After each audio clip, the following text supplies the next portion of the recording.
Salam sejahtera saudara sekalian, salam damai buat kita semua.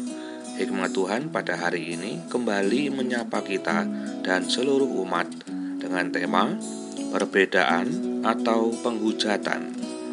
1 Samuel 3 ayat 13 menuliskan, sebab telah kuberitahukan kepadanya bahwa aku akan menghukum keluarganya untuk selamanya karena dosa yang telah diketahuinya, yakni bahwa anak-anaknya telah menghujat Allah, tetapi ia tidak memarahi mereka.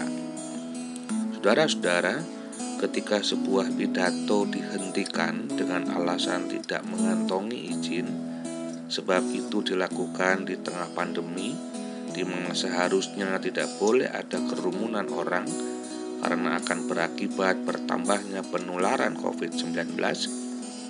Lalu, kemudian beberapa orang mengambil kesimpulan bahwa rezim pemerintah saat ini sangat otoriter dan tidak menghargai perbedaan pendapat yang ada.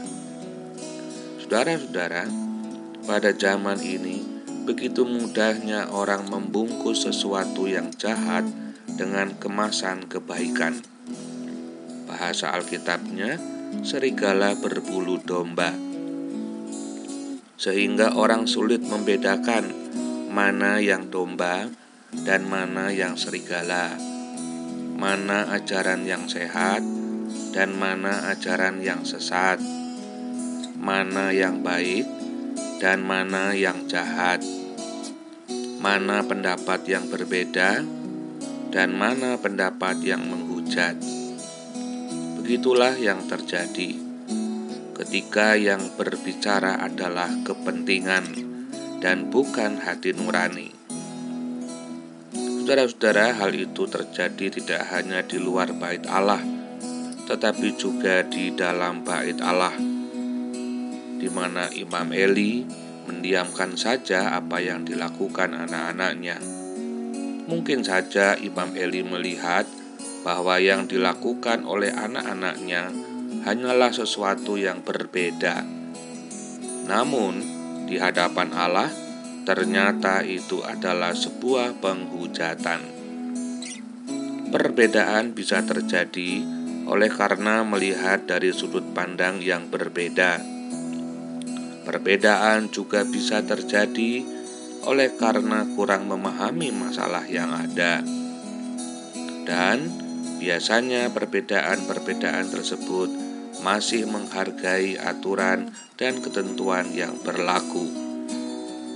Jika perbedaan itu sudah mulai melanggar aturan dan ketentuan yang ada, maka itulah yang harus diwaspadai.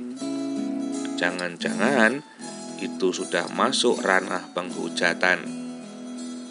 Saudara-saudara, berbahagialah ketika yang kita lakukan meskipun berbeda namun tidak melanggar aturan dan ketentuan yang ada. Sebab perbedaan memang diperlukan untuk saling melengkapi dan menyempurnakan, tetapi bukan untuk saling menghujat. Amin. Mari kita berdoa. Ya Bapa di dalam sorga, terpujilah namamu kekal selama-lamanya.